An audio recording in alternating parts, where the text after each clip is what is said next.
I'm really not sure how this fits in with everything else, but I wanted to share this little thing that's a part of my life um, that I sort of started accidentally doing, but that I feel like has been really kind of profound, actually. So, when I broke up with my ex and I bought a place for myself and moved into it's a condo, it's small. I wanted it to be like a hotel. I love hotels and I just wanted to feel like I was living in a hotel. So I set it up that way. And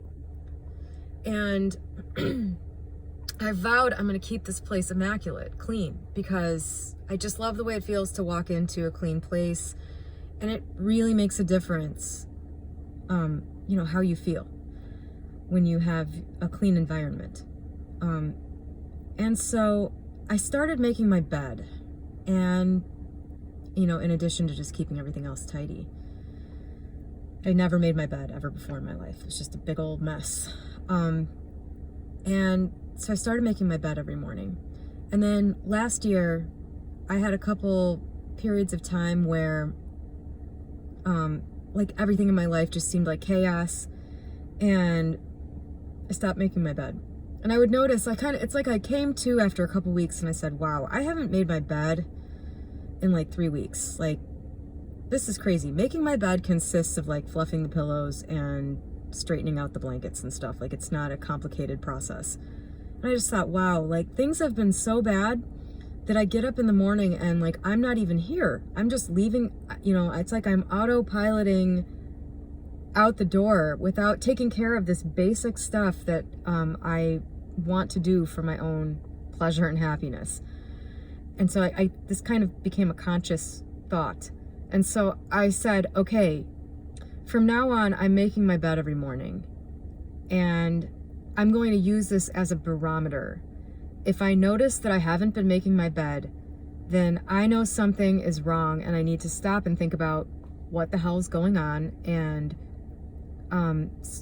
sort of bring myself back to reality that, my mind is so preoccupied with whatever this thing is, that I need to check myself, essentially. And this has turned out to be a really interesting thing for me because now every morning when I go to make the bed, it's strange because certain times I can sort of feel resistance to it. Like I want to leave it unmade. It's almost like I'm communicating with myself in a way. It's an awareness thing. It's like I'm forced every morning to briefly, through this action, take an inventory of where I'm at mentally and like what I'm doing. It's so easy to just live your life in this fog, in this reactionary state, where you don't even realize really where your energy is going or where your thoughts are going. So much of all of, this taking the reins of creation in your own life is about your thoughts, controlling your thoughts and your beliefs and your intentions. And it can be really hard it's like an exercise. If you're really weak at it, that's, the most challenging part for most people, I think. And this little act every morning has brought me into the awareness of what my mind is doing. There have been times where I went to make the bed and I actively felt like my inner 15-year-old say no. Like, I don't want to. Life sucks. I don't want to make the bed. I don't want to show myself that everything is actually okay or whatever this making the bed effortlessly thing has come to represent for me. It's interesting. It's just this way that I'm communicating with myself without, a real conscious intention to do so at that time. It's just been really interesting how there's this moment of awareness now every morning, and also because of that moment of awareness, you know, if I realized today's a day that I wouldn't have made the bed, you know, that's been obvious. Like today's a day where I was about to walk out the door without even noticing my surroundings because my brain is so off in this problem that I'm not even here.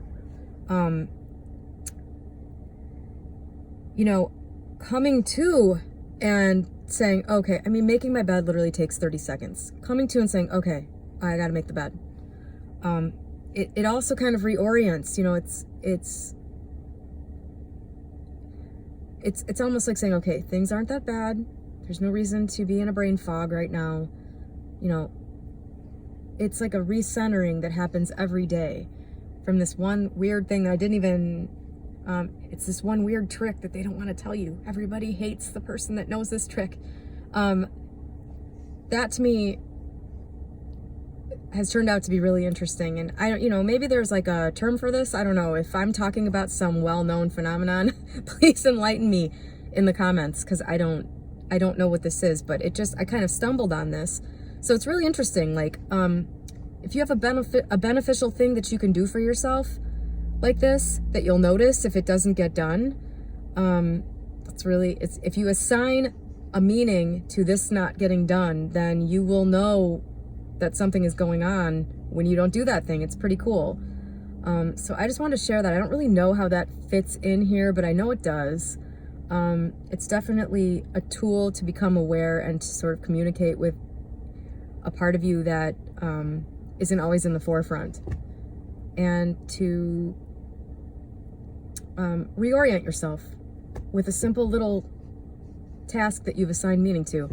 It's interesting. I don't know. I want to put that out there because I've been thinking about it for a while. It's